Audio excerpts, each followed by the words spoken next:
Good afternoon mga kasinin. I am Rolly De Los Santos, your host for today's activity, welcoming you to Kwento and Kulay exhibit. I hope you're all safe wherever you may be. We have gone through a year like no other, and yet we are very much still in the middle of the pandemic. We started 2020 with our hearts filled with hope for an action packed year, but everything came to a halt because of the pandemic. However, we at the Philippine Guild of Watercolorists wanted you guys to continue with your art journey. Art has always been a great way to cope. Telling stories has been humanity's way of surviving. And in those extraordinary times, we endure when we create art. And so, under the leadership of Miss Sarah Ong Soon, we started the Kwentuhan series. This ran from August to December 2020 with one Filipino master watercolorist featured each month in a three-part session which includes a master copy painting challenge, live interview, and an online paint along workshop.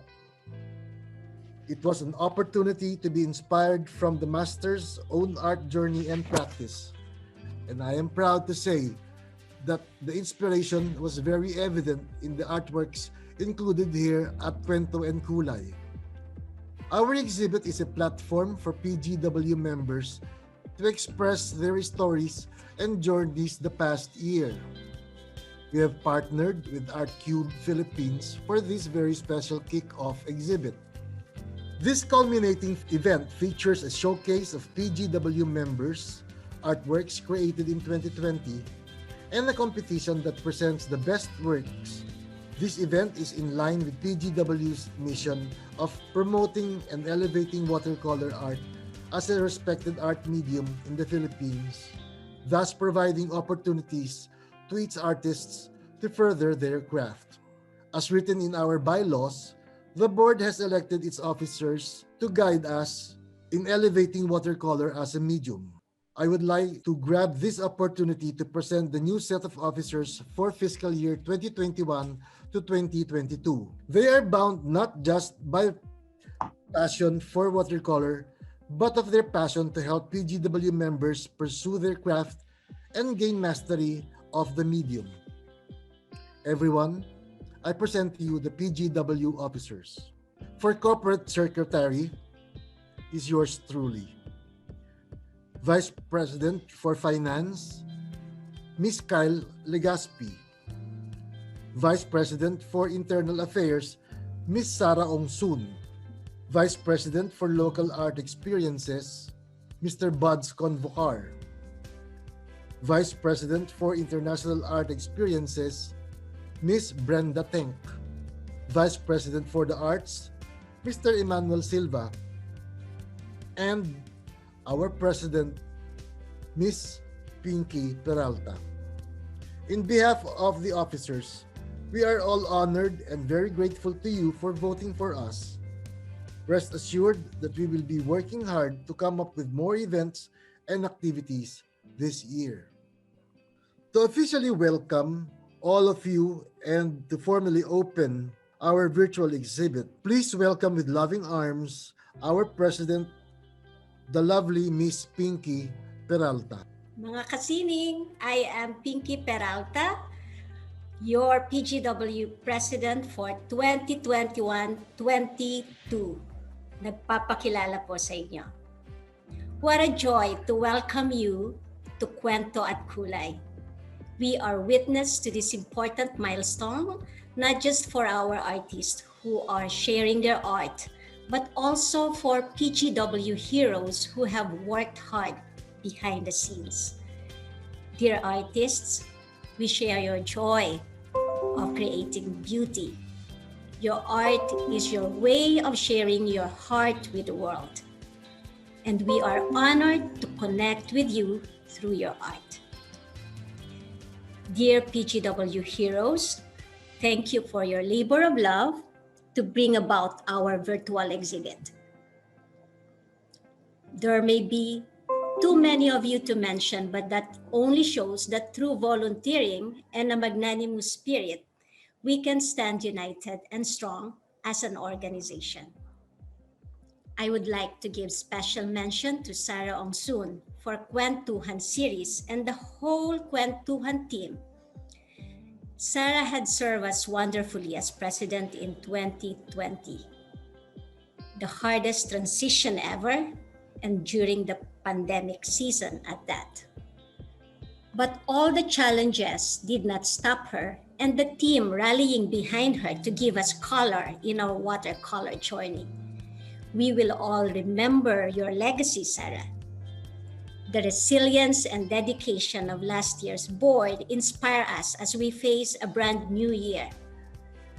I and your new board of trustees, Rolly, Kyle, Sarah, Buds, Brenda, and Eman are here to serve you in this new chapter to PGW's journey.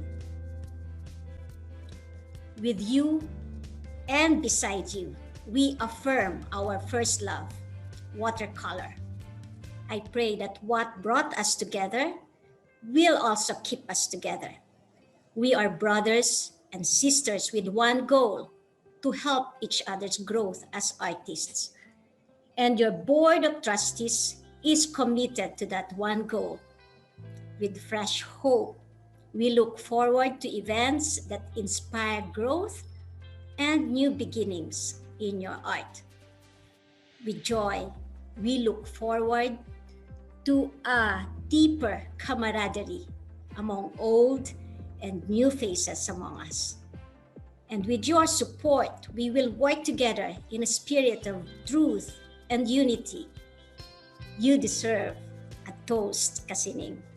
Everyone, the Kwento at Kulay exhibit is officially open. Welcome.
Thank you, Miss Pinky. Once again, Kwento and Kulay is officially open. Congratulations, everyone. Give yourselves a big round of applause because you definitely deserve it. That was just our opening video, a teaser of sorts, of all the 78 artworks created by our PGW members. You may view the entire exhibit and all the works of your own convenience by visiting the PGW website, phguildofwatercolorists.com and artcubephilippines.com. I know you're all excited to take a look, But let's all do it later after the program, guys, because we still have more in store for you. Now, on to our announcements. Kwento and Kulay is a culminating activity of our Kwentuhan series, and we have asked our master artists and our representative from our partner gallery Art Cube to check out our entries and come up with our top works. All 78 entries were viewed and judged by our jury, namely Mr. Dino Pahao, Mr. Gilbert Miraflor, Mr. Wilfredo Calderon, Mr. Achilles Aki Estremos, Mr. Emmanuel Silva, and Attorney Joel Butuyan of Art Cube. And let me tell you that they did have a hard time judging your works. They were all greatly impressed. To reveal the top works for this exhibit, please welcome Ms. Joanne Carriazo Gakayan. Adjudged best works by the panel are the following: Farmer's Life by Theody Gaspar, Hell I Need by Joseph Pagulayan, Inang by Dina de los Reyes, Inside Looking Out by Sarah Luzon Ongson, Naturalist by Happy Navarro, Pottery Heaven by Ana Maria Sheila Kisimbing Bondok, Reina Hermosa Sambuangenia by Michael Beliesa, Tools of Change by Gigi Manalastas, Afternoon Stroll by Linda Monteverde, Ang Gusaling Hugis Cruz by Cocholo Estremos, Bamboo Fishing Pole by Raul Saria, Bringer of Joy by Patricia Bianca Rayala, Cold November by Catherine Chan, Pushas by Hemi Fabay, Holy Child by Remur Herrera, Lotus by Glenna Plan, Touch of Life by Jenny Lynn Patricio, Dungaw by Maria Cristina Ocampo, Karang by Richard Romero,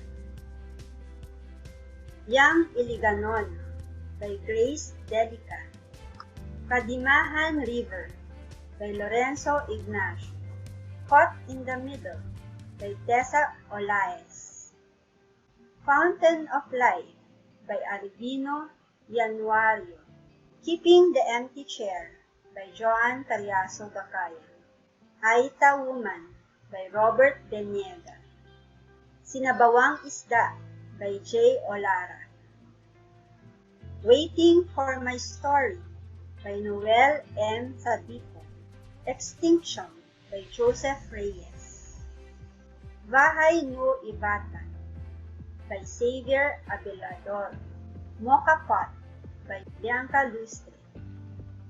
And finally, the top 3 best in the show are A Journey with Manila Cathedral by Francis Lin, Manong Magtataho by Ernest Millions, and Young Maiden by Kyle Fortu Legaspi. Congratulations to all who made it to the best works and all those who joined the exhibit. Once again, congratulations to our top exhibitors. You have made us all very proud with your works. We will be reaching out to you soon for your certificates. Give yourselves a big round of applause. We continue our program as we listen to the representative of the gallery that is one with PGW in its goal to elevate watercolor in the Philippines.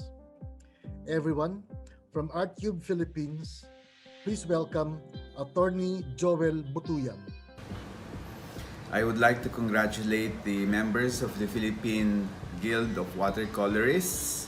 A Happy New Year. Congratulate them on this first exhibit of theirs and thank them for choosing to collaborate with Art Cube Gallery. I had a fun and great time judging the wonderful works of art submitted by the participants.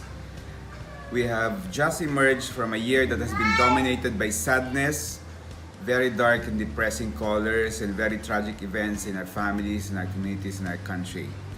It is only fitting, therefore, that as we begin a new year, the PGW has come up with an exhibition of beautiful works that depict color, that showcase dreams and aspirations, visions of a colorful world, and narratives of optimism, as well as happy memories. In a world that is so full of gloom and sadness, it is all the more that we need to indulge and showcase wonderful works of art. Again, thank you and congratulations. Thank you very much, Attorney Joel Butuyan, for gracing our opening and for supporting PGW. We hope that in the future, our members' works will be able to grace your gallery's walls. Once again, thank you very much. We call this exhibit Kwento at Kulay, so it's just about apt that we hear the stories behind the artworks. Joining us today are our exhibit participants, Miss Judy Liuzon, Mr. Xavier Abelador from Batanes, and Miss Bianca Borlagdan Lustre. Hi guys! Kwentuhan tayo! Okay, Bianca, how long have you been painting with watercolor? 2.5 years. 2.5 years. Yeah. Miss Judy, what about you? Almost 4 to 5 years. 5 years. 5 years. And Between Sir 6 days. Xavier, how long have you been doing painting in watercolor? Nag-start po ako 2006. Though nag-on off po kasi nag-acrylic din po ako. Okay. And my next question is, what drew you into the medium? Bakit ito napili yung medium? Bianca? Primarily because kakaiba siya eh. I've tried charcoal, graphite, acrylic oil, pastel, pero watercolor talaga yung pinaka nagustuhan ko. Iba yung Okay. effect niya. Kaya Miss Judy, It's scary anywhere. Saan local, pwede dala-dala. okay. Pwede, Ikaw Xavier, bakit ito napili mong medium? yung kabila. Bale, po, gusto ko po yung pagka spontaneous ng medium. Since transparent siya, pwede sa tungan sa to. Okay. My next question would be, tell us about your artwork. Pwede ba pakukwento mo kung paano yung artwork mo? Ikaw muna, Xavier. Okay. Yung artwork ko po ay typical scene or makikita dito sa Batanes. Pinicturean po namin yun last February 2020. So, nung karoon na ng opportunity to exhibit, to paint the color, yung gusto mong ipakita yung typical na nakikita or pwedeng makita dito. Okay. Pagmamalaki na. Actually, marami kayo pipinta dyan. Mayaman sa scenery ang Batanes eh. Tuntua ko. Ikaw, Bianca, kamusta naman? Anong tungkol saan yung artwork mo? Basically, ang message lang niya is bloom wherever you are planted. Kasi lahat tayo nakulong sa kanya-kanyang bahay. But if given the chance, knowing the resiliency of Filipinos and all of everyone, we can still bloom kahit saan pa tayo dalhin. Kahit nga may bagyo or may earthquake, may eruption, kaya pa rin natin ngumiti amidst those natural catastrophe and this unprecedented pandemic. So yun lang. Kahit mo kapat yung paso ng succulent, kaya pa rin mag-bloom ng succulent. So like plants, we too can choose to bloom wherever we are planted. Yun. Okay, very nice. And Miss Judy, what about your artwork? Siyempre pandemic na sa bahay lang. lalo senior, you cannot go out. So I joined every workshop, every kwentohan challenge yun. And then push ni Sarah, alam mo naman Sarah, push. Kaya sabi na, sige ma, nasa bahay ka lang, you join every month. So August to December, so I joined every Kwentohan 2020, yung challenge, master challenge, and yun, and paint alone. So to make it perfect, you have to practice every day. Kaya medyo, baka mas maganda na painting ko kay Sarah. Baka everybody might be wondering, Miss Judy is the beautiful mother of Sarah. Yeah. Hindi ko pala nasabi yun. Anyway, my next question would be, what are your plans with regard to your art practice this 2021? The question is asked as it may inspire PGW members with theirs also. So, Miss Judy, ano ba mga plano mo for 2021? More workshop, more and the best master like you to teach us in the future. The watercolor will be mas kilala. Yeah. And hirap kasi na watercolor. Yeah. So many people ang nahirapan. Mm-hmm. Yeah, most of the people. Thank you. And Xavier? Plan ko po kung since medyo relax po yung quarantine, para mas naipakita pa po na magandang mag-watercolor. Okay. Sige. And Bianca? This 2021, I'll start joining international exhibits, yung mga IWS, and continue providing both free and exclusive watercolor workshops since I love teaching. Yeah. For those of you who do not know, Miss Bianca is always having a lesson in her webpage. Yeah. So, lastly, any final words or message to the group? Final words niyo nga, Miss Bianca. Hello everyone. Watercolor is, honestly, it's difficult to master, but it is not impossible. So I hope, whether it be a passion or your hobby or even your part-time job, I hope you'll stay in love with watercolors and let's all have a colorful 2021. Yun na. Oh, nice. Miss Judy? It's really, as Bianca had said, it's really hard. Kailangan we have to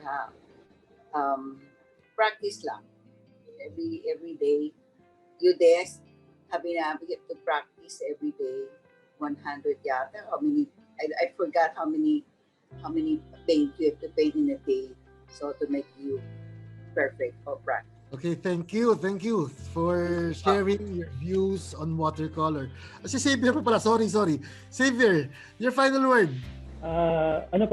Thank you for activities, PWS, PGW, sa pag-promote ng watercolor, siya. So difficult, fun ko siya, and enjoy the happy accident. Yeah. So you heard it, folks. The three masters of watercolor. Thank you once again, Miss Judy, Bianca, and Xavier for sharing your stories. Guys, we hope they have inspired you to keep on going and keep creating this 2021. Thank you.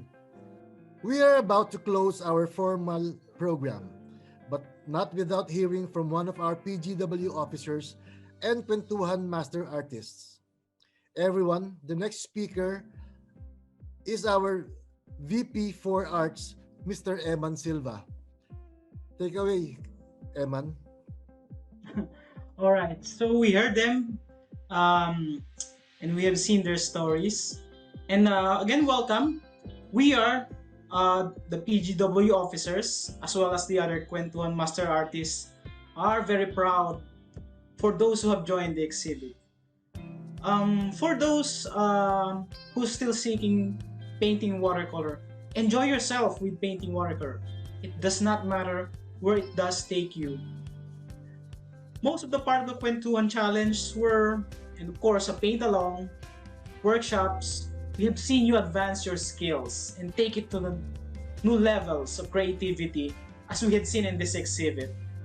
We are very inspired by your works and we are excited to discover the stories behind them. Art is a quest for indeed each artist. This is always a journey of a lifetime. Art has always been a powerful tool to tell stories, the tapestry of life, the record of time. This exhibit is part of that life cycle, a record of every past season. For me, um, I want to say that with these stories, they tell our moments, our emotions, especially what had happened within this past season of our life. As a COVID pandemic has taken all of us closed indoors, but we have seen that art has been a way to bind us together despite the distances between each and every one of us. So, we invite you to continue your participation and encourage others to join the PGW community. Enjoy the exhibit, and we are proud of what you have achieved. Continue the journey, continue art, and stay safe. God bless. Thank you very much, Mr. Eman, for inspiring our members to continue with their art journey and to continue learning and mastering their craft. To all our participating members, congratulations once again for joining and sharing your story through art. We are about to close the program, but before we do that, we would like to acknowledge the team who has worked hard to make this exhibit and program possible.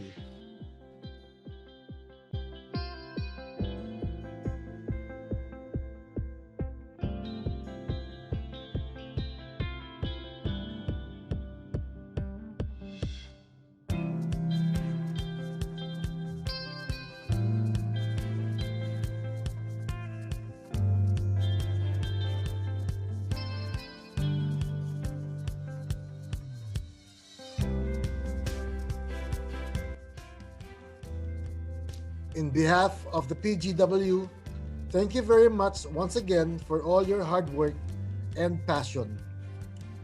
Everyone, our formal program has come to an end, and we can now view the works of our participating artists. To see them, just visit phguildofwatercolorists.com and artcubephilippines.com and look for the Kwento at Kulay exhibit link.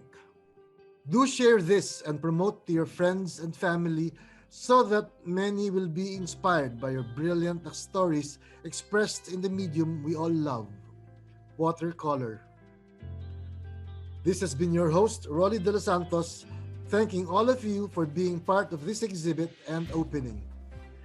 May we all continue to tell and share our stories via art, and may our journey and stories inspire those who see them.